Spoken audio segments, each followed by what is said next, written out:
Assalomu alaykum hurmatli kuzatuvchilar. Namangan shahar Samarqand Sapqo'zdagi obyektimizni ataplenish ishlarini video obzor qilib ko'rsatmoqchiman. Bu obyektimiz 150 kvadrat. Tepla batareyalarini termo bochkadan Ulug'bek akamlar kelib hisob-kitob qilib berganlar. 150 kvadrat uchun 21 kW tepla batareya chiqqan. Har bitta xonani eshik, deraza, devor, pol patololarini hisoblab turib radiator podbor qilingan.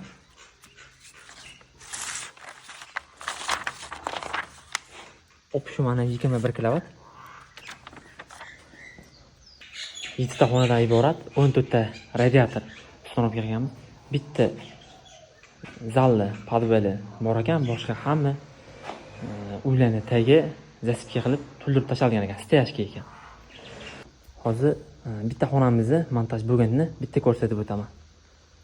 Kirganda mana koridordan ham bitgan holatida balgamkadan shtrabelez qilib podachcha apparatga turbalarimizni olib kirib ketganmiz. Ichkarida mana radiatorlarni o'rnashi podachcha apparatga diagonal qilib montaj qilib berganmiz. Remontlarni ko'rib turibsizlar. Undaqangi ortiqcha remont ishlari bo'lmagan misol. Biz santexnik ishini qilganimizdaki mana buzilib, xunuk bo'lib ketmagan. Hozir men taglarni ham ochib ko'rsataman.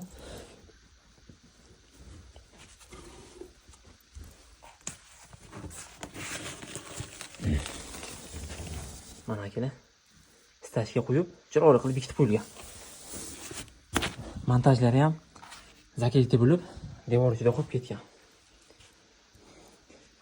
Bu spalnida ham tagida topli pol bor ekan. Topli polni minus qilib turib, yetmagan vaytini radiatorlardan olganmiz. Bu xonada sanuzel bor ekan. Sanuzel ham topli pol, spalni ham, koridor ham topli pol ekan. Topli polda ham ehtiyot bo'lib, turbasini kesib qo'ymasdan, bolgarga kesib, turbalarni yurg'izganmiz. Hozir men kotelnikni ko'rsatib o'taman. Bu joyimizda devor bo'ladi, eshik bo'lib, xudo xolasa izolyatsiya bo'lib, pomni kotelnik bo'lib bekiladi. Zota lava 26 kW kotel. Yoqishga tayyorlab qo'yganmiz. Mana. Bilasizlar, zota kotellari pomni izolyatsiya bo'ladi. Dimiqotlari, ustilari, yo'llari hamma joyda. Zaslonkalari, traniylar bilan suvarchiga atganmiz. Dimiqoti tagiga bitta stoyka beradilar. Sistemamiz первичный, вторичный kolso qilib berganmiz. Birinchi konturli radiator, ikkinchi konturli topli pol qilib berganmiz. Bitta spalni, bitta kuxna, koridor, keyin mana sanuzelimiz topli pol bo'lganligi uchun ichkarida ko'rsatib o'ta olmadim. Shu joyga turbalarni olib kelib bitta kontur qilib berganmiz.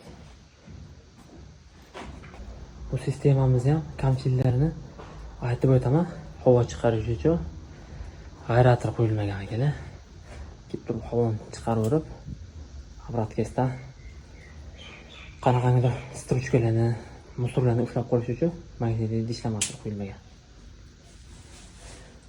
Bu xolasa mana klient bilan gaplashdik. Ikkita radiator qo'yadiganmiz. Bitta xonaga o'sha radiator bilan o'sha narsalarni ham qo'yib beramiz. Vodoprovodda suvi davleniyasi pastligi uchun bitta papitka uchun nasos qo'yib berganmiz. Suv davleniyasini 1,5 atmosferaga chiqarib berish uchun kecha 2 atmosfera ispitani uchun qamab ketdim. Mana davleniyasi turibdi shundoq. Dimiqotlarni ham 7 metr qilib tevaga chiqarganmiz. Dimiqotlarni mana teva tomonini ko'rsataman.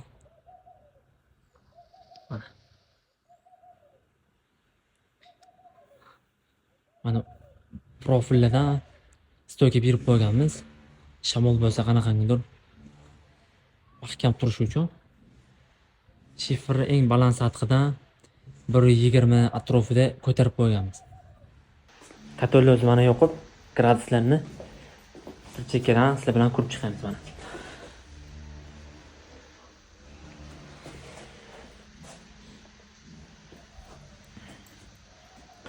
Mana qurolini o'rnashlariga nechi. Klientimiz ham yuralari o'ta to'g'ri ekan. O'zlariga chiroyli joy qilib ilib qo'yibdilar biz yo'qligimizda. Biz qo'ygan kraska chiqqandan keyin mana zaslonkasin bekitib ishlatsak bo'ladi mana. Shunda ham ichi 70% bekiladi, 30% ochiq turadi, dim o'qitdi. Orqalarida mana siliflari suvni tashlashlik uchun, orqasida zazimlenish uchun joy. Teng qo'ysa bo'ladi. Tepasiga punkt upravleniya qo'ysa bo'ladi. Mana datchiginiki. Oldiga ventilator qo'yiladi punkt upravleniya bilan. Kulini ko'rishlik uchun ruchkasi. Punkt upravleniya qo'yilgandan keyin termoregulyator tiyagi ichib o'p qo'yiladi. Komplektida qura shunaqangi titadigan simi zaslonkasi chiqadi akili, katoli o'zi chiqadi. Ko'rgan bo'lsangiz, yangi yoqqanimizda katolichi kondensat bo'lib terlaganda graduslarımizga chiqdi. Endi mana ichidagi terlashlar ham yo'qoldi. Mana. Mana. Graduslar mana. Ich mana qup-quruq. Olov yonib turibdi mana.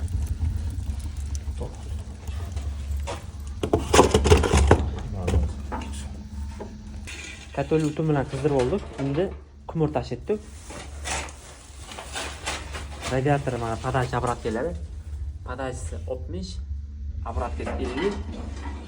Topli polni hali ochmadik. Qumur ichiga zapravka qilib, topli polni ochamiz. Topli polni ko'pchilik biladi. Yoqqanda sirazi isimaydi. 10 soat, 12 soat atrofida topli polda issiqlik chiqish uchun vaqt kerak bo'ladi. Topli pol sekin isiydi, sekin soviydi. Topli polni mana turxoda o'yla bilan 45 gradusga qo'yganmiz. Odamga qanaqangi bir zararlari yo'q. Mana o'z ishigandan o'chib ko'rsatamiz mana. Katolda tutash degan mana narsa yo'q. Mana.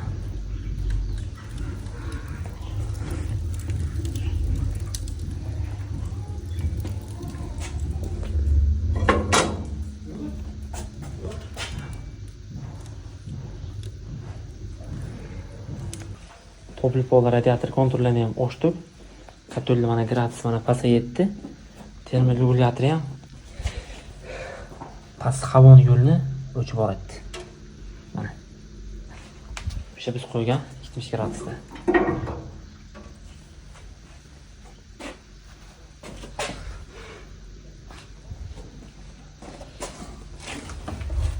Mana yo'lishlari.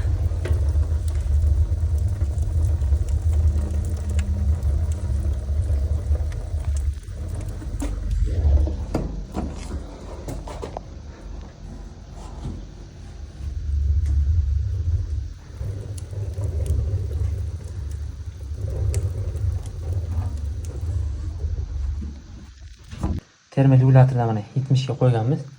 Katolda gradusi mana 75 atrofida. Hozir bir 2 minut, 3 minut bo'lib qoldi. 70 ga borib, ozgina o'tganiga taglarini mana ponni bekitdi. Zanjirini ham ko'rishingiz mumkin. Hozir bu sistemani, nasoslarni yoqamiz endi.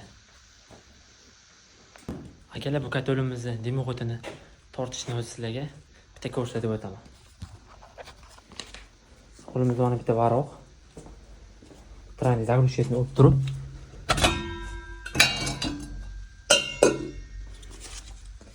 qo'yamiz. Mana.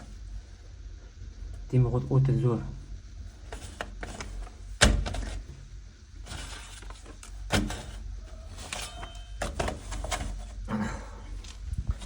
Ko'pchilik shu dimoqotlarni ham temir turba, azbest turba qilishadi. İzolasiya qilishmaydi. Keyin ko'mir rasxoti ko'p bo'ldi. Katolni tagidan kondensat suv oqatdi deyshadi. Keyin mana nima deydi? Ichi nagar bosdi deyshadi. U kondensat bo'lganda ichi terlab suv oqadi, zanglab erta kunda o'sha temir turbalar ham chirib ketib qoladi. O'shaning uchun zavodskoy dimoqotlarda ichi 150, usti 250 bo'ladi. Ichida 5 santimetrli, adashmasam 100 yo 140 bazalt plotniyligi shunaqa bo'ladi.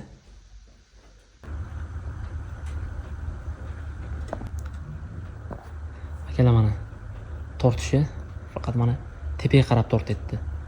Chunki shifer baland sathidan baland turibdi. Agar shiferdan baland sathidan pastroq bo'lganda tutan tepaga emas, yonga yurardi. Mana pramo chiqqan. Akalar, katolli ko'mir rasxodlari narxlarini bilmoqchi bo'lsangiz, termobochka Telegram silkasini qoldirib qo'yaman. O'tib ko'rsangiz bo'ladi.